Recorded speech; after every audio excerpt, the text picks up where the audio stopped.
کسی بھی جنگ سے ہوتا تو کسی ملک کو بہت زیادہ نقصان ہے، لیکن اگر آپ کے سر پہ جنگ مسلط کر دی جائے اور آپ ڈٹ کر کھڑے ہو جائیں اس ظالم کے خلاف، تو پھر کچھ ایسی چیزیں رونما ہونا شروع ہوتی ہیں جسے آپ کہہ سکتے ہیں کہ وہاں سے آپ کو عطا کیا جانے لگتا ہے جہاں سے آپ کا گمان نہیں ہوتا۔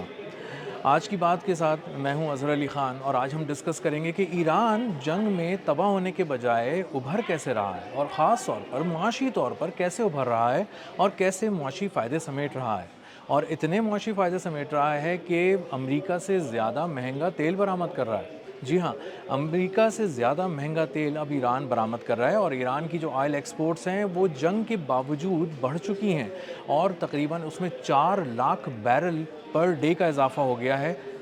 جب پابندیاں تھیں اور دنیا نے کہا تھا، امریکہ نے کہا تھا کہ ایران بالکل بھی آئل ایکسپورٹ نہیں کر سکتا، اس پہ ہم نے سینکشنز لگا دی ہیں، اور جو اس سے تیل خریدے گا ہم اس پر بھی پابندیاں لگائیں گے اور اس کو بھی عطاب کا نشانہ بنائیں گے، تو دنیا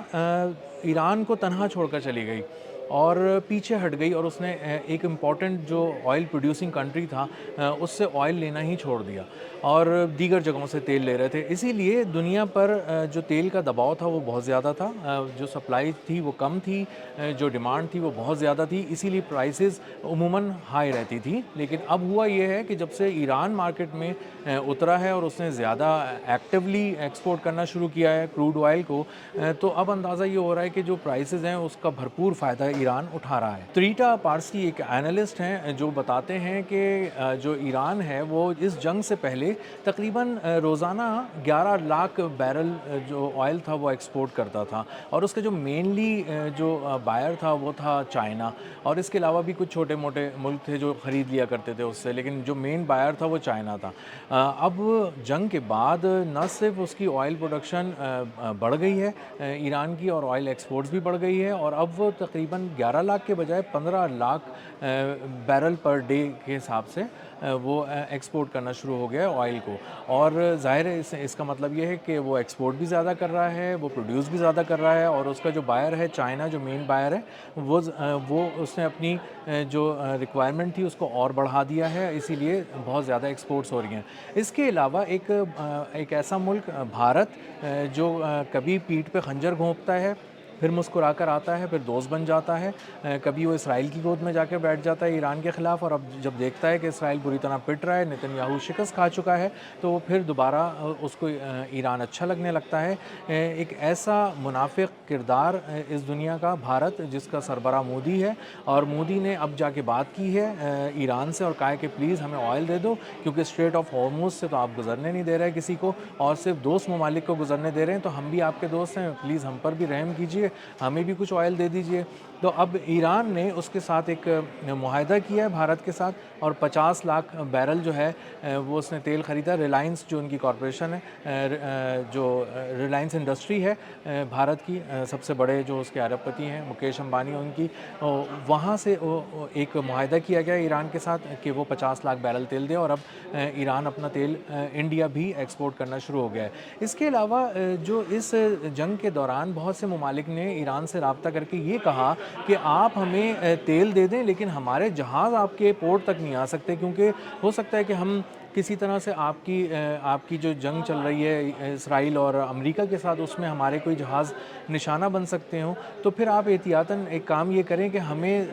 کھلے سمندروں میں تیل کی سپلائی کر دیں۔ تو اب ایسا بھی ہو رہا ہے کہ جو شپ ٹو شپ جو ہے وہ ٹرانسفر کیا جا رہا ہے آئل بیچ سمندر کے اندر، اور پھر وہاں سے مختلف ڈیسٹینیشنز کی طرف روانہ کیا جا رہا ہے۔ تو بہت سارے ملک ایسے ہیں جو زیادہ لائم لائٹ میں نہیں آنا چاہتے اور زیادہ اپنے آپ کو ابھارنا نہیں چاہتے، لیکن وہ ایران کے ساتھ مسلسل رابطے میں ہیں اور ایران سے مسلسل تیل خرید رہے ہیں، گو کہ وہ بہت کھل کے نہیں خرید رہے، لیکن انہیں تیل خریدنا ہے۔ ایران اب اس کا فائدہ یہ اٹھا رہا ہے کہ جو ایران پہلے جو آئل ایکسپورٹ کر رہا تھا، اس کی پرائس بھی میں آپ کو بتاؤں کہ وہ اس قدر عطاب کا شکار تھا، اس قدر سینکشنز کا شکار تھا کہ وہ $47 فی بیرل کے حساب سے تیل دے رہا تھا، صرف $47 کے اندر، اور $18 کا وہ اس کو کنسیشن دے رہا تھا جس بھی بائر کو جو بھی اس سے تیل خریدنا چاہتا تھا، کیونکہ آئل کا ریٹ تھا اس وقت $65۔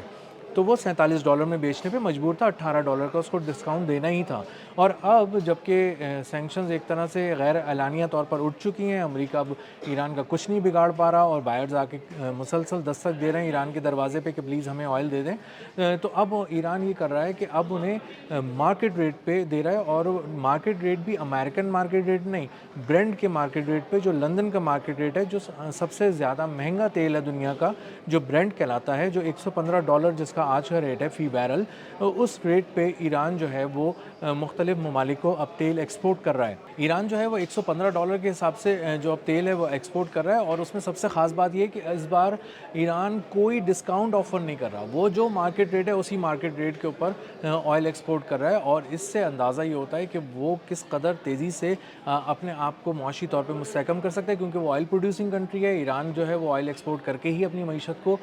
فوری طور پہ مضبوط بنا سکتا ہے۔ تو اب اندازہ یہ ہو رہا ہے کہ اگر اسی طرح آئل ایکسپورٹ ہوتا رہا تو بہت کم بھی ہوا اور مختلف مسائل کا بھی شکار رہی ساری ایکسپورٹ، تب بھی ایران اینولی سالانہ $50 ارب کا تیل ایکسپورٹ کر دے گا، اور خریدنے والے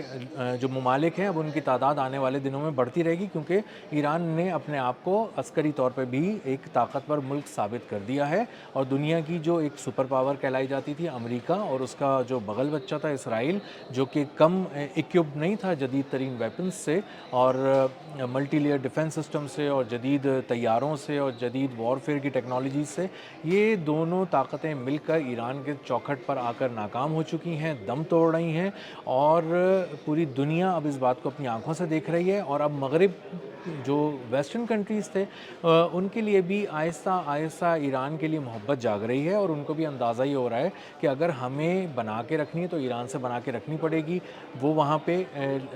تیل ہمیں سپلائی کر سکتا ہے، اور اسٹریٹ آف ہارموز تو ابھی کھلنے والی نہیں ہے۔ اور ٹرمپ جو کہہ رہے تھے کہ امریکی بحریہ جائے گی اور سب کے پرخچے اڑا دے گی، اور تمام جو وہاں پہ کمرشل ویسلز ہیں ان کو اسکارٹ کر کے اور اپنی حفاظتی حصار میں لے کر آبنائے ہرمز پار کرائے گی، اور دنیا کو ایران سے ڈرنے کی ضرورت نہیں ہے۔ تو اب امریکی بحریہ کو دو بڑے جھٹکے لگ چکے ہیں۔ جرالڈ آر فورڈ جو ان کا بحری بیڑا تھا تباہ ہو چکا ہے اور اب جا چکا ہے ریپیئر کے لیے،